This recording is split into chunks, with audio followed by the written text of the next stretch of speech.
Hello friends. अब मुझे ये बताने की ज़रूरत नहीं होनी चाहिए कि मेरा नाम क्या है और इस पेज का नाम क्या है, बट फिर भी तुम्हारे नॉलेज के लिए मैं बता देती हूँ कि मेरा नाम सुप्रीत शर्मा है और मेरे इस पेज का नाम है बायोमेनिया। बायोमेनिया का मतलब, बायोमेनिया मतलब कि जो हमें बहुत ज़्यादा पसंद होती है, मेनिया जिसकी हमें बहुत एडिक्शन होती है या हमें आदत होती है, बहुत ज़्यादा पसंद होता है।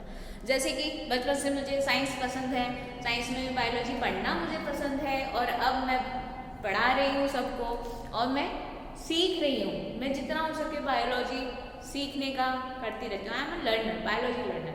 ओके, तो ये तो मेरा छोटा सा इंट्रोडक्शन था। बाकी हम अपने टॉपिक पे आते हैं, बायोमॉलिक्यूल्स। बायोमॉलिक्यूल्स हम पढ़ रहे थे, हमने लास्ट प्रीवियस वीडियो में देखा था, मतलब हमने मोनोसेकेराइड्स देख लिए थे। पर मोनोसेकेराइड्स के साथ हमने ग्लूकोज का स्ट्रक्चर, जो कि चेन स्ट्रक्चर था, उसको रिंग स्ट्रक्चर में कैसे चेंज करते हैं या रिंग स्ट्रक्चर में कैसे बनता है ग्लूकोज, वहाँ तक हमने देख लिया था। नाउ एक छोटा सा टॉपिक है इपीमर्स ऑफ ग्लूकोज।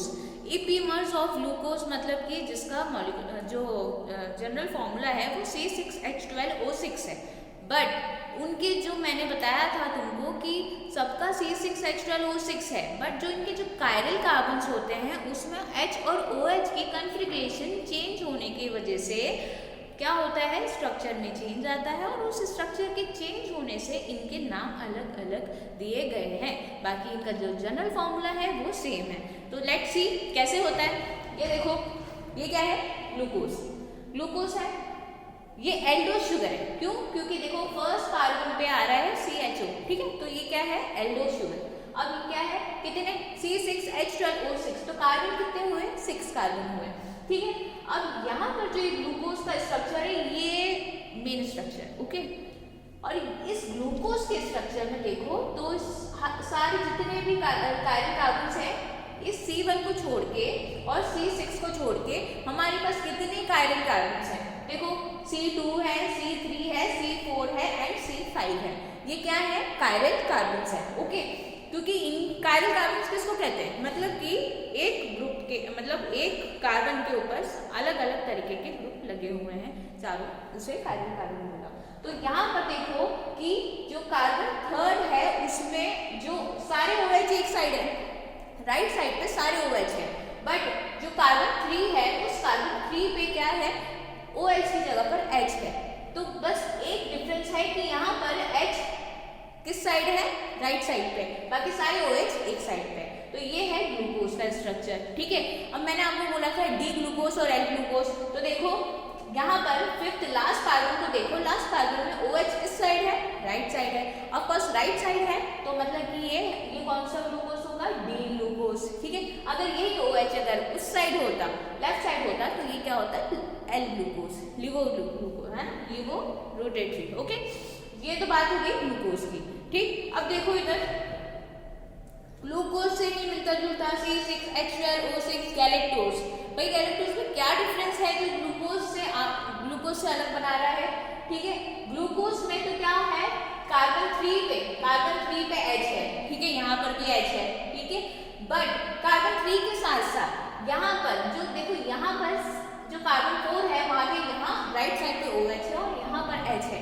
बट इधर देखो तो यहाँ पर भी राइट साइड में H है, मतलब कि change in, difference in glucose और गैलेक्टोज को अगर हम स्ट्रक्चर को अगर कंपेयर करें तो ग्लूकोज और गैलेक्टोज के स्ट्रक्चर में क्या डिफरेंस है कि भाई ये जो कार्बन 4 है उसका OH और H में डिफरेंस है। देखो यहाँ पर जो कार्बन 4 है इसमें OH राइट साइड में है, बट यहाँ के कार्बन 4 में OH लेफ्ट साइड में है, ठीक है, समझ में आया। तो गैलेक्टोज में जस्ट इसका डिफरेंस है, ओके। तो ये गैलेक्टोज हो गया। अब देखो यहाँ पर फ्रक्टोज टोटली सेम है ग्लूकोज के, बस अंतर क्या है, ये एल्डोज शुगर है, क्या है, ये एल्डोज शुगर है और ये कीटो शुगर है, ठीक है। कीटो मतलब कि कीटो से कीटोन ग्रुप, तो कीटोन ग्रुप आ गया है यहाँ पर भाई साहब, ठीक है।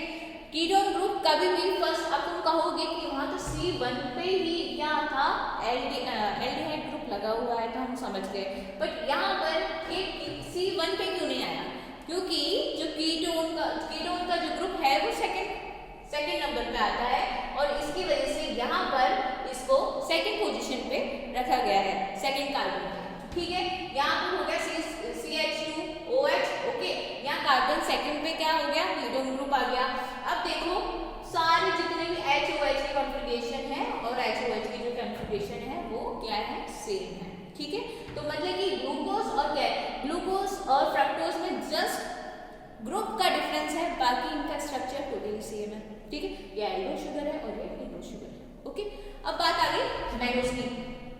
मैनोज का भी जो फॉर्मूला होता है वो C6H12O6 होता है, बट यहाँ पर देखो, यहाँ पर डिफरेंस किस में मिलेगा, C2 पे। यहाँ पर देखो C2 पे क्या है, मतलब कि सेकंड कार्बन पे क्या है, OH राइट साइड में। ठीक है, यहाँ पर ग्लूकोज में जस्ट ये वाला जो है, यहाँ पर H सिर्फ किस में है, राइट साइड पे है, C3 के। ठीक है, तो इधर देखो सारी चीजें C3 पे तो H इस साइड है, पर C3 के साथ साथ C2 पे मतलब कार्बन 2 पे भी H किस साइड पर है, राइट साइड पे, इस OH की जगह पर H है।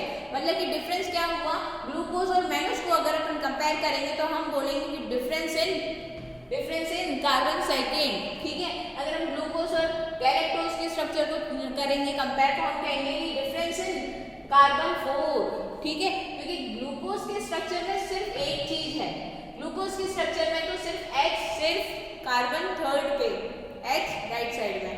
बाकी अगर हम कंपेयर करें तो कहीं ना कहीं दूसरे कायरल कार्बन्स पे जो OH और H का कॉन्फ़िगरेशन है वो अलग हो रहा है। ओके, तो ये थे क्या थे, एपिमर्स ऑफ ग्लूकोज। एक ग्लूकोज के ही जनरल फॉर्मूले की तरह है, बट इनके OH और H में डिफरेंस है।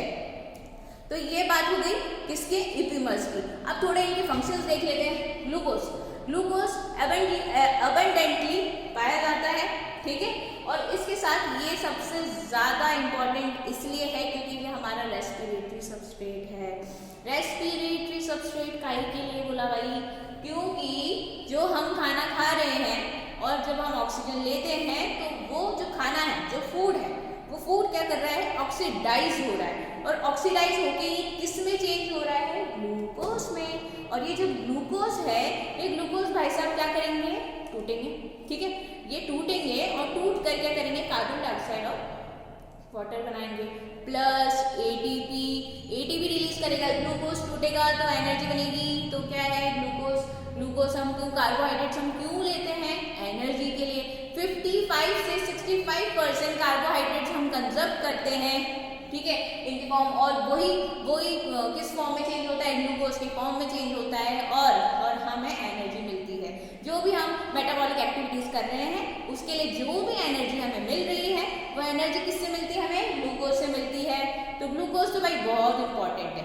और ये ग्लूकोज किस में पाया जाता है, कार्बोहाइड्रेट्स, फ्रूट्स में, इसे ग्रेप फ्रूट्स भी कहा जाता है। ठीक है, फिर उसके बाद दूसरी चीज, इसको ब्लड शुगर कहा जाता है। हम कभी कभार जैसे जिन लोगों के शुगर का प्रॉब्लम होता है तो उनका क्या लेते हैं, ऑफकोर्स ब्लड लेते हैं और ब्लड में शुगर को चेक करते हैं। ठीक है, और उस शुगर से, इसलिए हम उसको कहते हैं ये डिजॉल्व रहती है ब्लड में भी, इसलिए इसको ब्लड शुगर कहा जाता है। इसे respiratory substrate, first respiratory substrate कहा जाता है।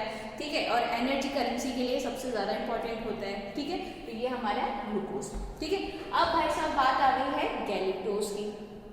ये गैलेक्टोज कहाँ मिलता है, ऑफकोर्स फ्रूट में मिलता है, ये भी शुगर है एक तरह की। ओके, ये सबसे ज़्यादा कहाँ पे पाया जाता है, ये ब्रेन शुगर, ये सबसे ज़्यादा ब्रेन और किसमें, नर्वस टिश्यूज में पाया जाता है। इसकी वजह से हम इसको ब्रेन शुगर भी बोलते हैं, गैलेक्टोज को। और पर प्रॉब्लम बस इतनी है कि ये जो गैलेक्टोज है ये भाई साहब अकेले फॉर्म में नहीं पाए जाते, ये किसी ना किसी को इसको साथ में होना पड़ता है। तो लाइक लैक्टोज इसके साथ होता है। ठीक है, तो ये चीज़ हो गई गैलेक्टोज की। ठीक है, गैलेक्टोज के बाद आते हैं फ्रक्टोज पे। ठीक है, फ्रक्टोज में क्या, फ्रक्टोज का क्या हुआ सीन, फ्रक्टोज कहाँ पे मिलती है, ये सबसे ज्यादा क्या होती है, स्वीटेस्ट, ये सबसे ज्यादा स्वीटेस्ट कार्बोहाइड्रेट है, मतलब कि ये सबसे ज्यादा मीठा है। ठीक है, इनके कंपैरेटिवली। ठीक, ये मीठा कैसे है, ये हनी भी जानते हो, पॉलिनेशन करती है, अपना हनी कॉम्ब बनाती है, उस हनी कॉम्ब में क्या होता है, बहुत सारा हनी। ठीक है, तो वो जो हनी होता है वो किसकी वो होता है फ्रक्टोज की फॉर्म में। तो हम जो भी हनी, जो इतना मीठा मीठा हनी खाते हैं, वो सब किसकी मेहनत है? वो है मेहनत हनी बी की, ठीक है। और हमको हनी मिल रहा है, और वो हनी में जो ये मीठापन है, जो क्या है, वो किसकी फॉर्म में? वो फ्रक्टोज की फॉर्म में। तो फ्रक्टोज सारी शुगर के कंपैरेटिवली सबसे स्वीटेस्ट होता है, ओके। तो ये फ्रक्टोज हो गया, हनी पे पाया जाता है फ्रक्टोज, ओके। एंड देन उसके बाद हम देख रहे हैं मैनोज। मैनोज किस में पाया जाता है? ऑफकोर्स फ्रूट में पाया जाता है, और हमारी मेटाबॉलिक एक्टिविटीज में हेल्प करता है, ठीक है। तो ये सारी चीजें हमने इपीमर्स के बारे में पढ़ी। अब देखो, ये जो क्या कहते हैं, ये जो गैलेक्टोज है और ये जो फ्रक्टोज है, फ्रक्टोज के बारे में देखा जाए तो फ्रक्टोज ऐसे तो डी और एफ फॉर्म दोनों में पाया जाता है, बट सबसे ज्यादा ये क्या होता है, जब हम फ्रक्टोज को प्लेन पोलराइज लाइट के अंदर रखते हैं, तो ये क्या करता है, इसके जो पार्टिकल्स होते हैं, या फिर ये क्या करता है फ्रक्टोज, ये एंटी क्लॉकवाइज घूम जाता है, डायरेक्शन में चला जाता है। इट मीन्स ये लिवो रोटेटरी है। तो फ्रक्टोज मेनली लिवो रोटेटरी होता है, ठीक है। और जो ग्लूकोज होता है वो हमेशा डेस्ट्रोज होता है, डेस्ट्रोज बोलते हैं हम, क्योंकि ये जब इसको प्लेन पोलराइज लाइट से हम जब इसको सामने हम रखते हैं, तो ये क्लॉकवाइज घूम जाता है। क्लॉकवाइज मतलब ये राइट साइड में रोटेट कर जाता है, तो इसको हम डेक्स्ट्रो रोटेटरी कहते हैं। तो ये मोस्टली डी फॉर्म में पाया जाता है, ये एल फॉर्म में पाया जाता है, बाकी सबके डी और एल फॉर्म होते हैं, ओके। तो ये हमने बात करी इपीमर्स ऑफ ग्लूकोज, ठीक है। तो अब कोई कंफ्यूजन नहीं होना चाहिए, ठीक है। ये तो हमने पढ़ा इपीमर्स ऑफ ग्लूकोज। अब हम आगे पढ़ने वाले हैं ओलिगोसैकेराइड्स। ओलिगोसैकेराइड्स क्या होते हैं, अब नेक्स्ट वीडियो में देखेंगे, ओके।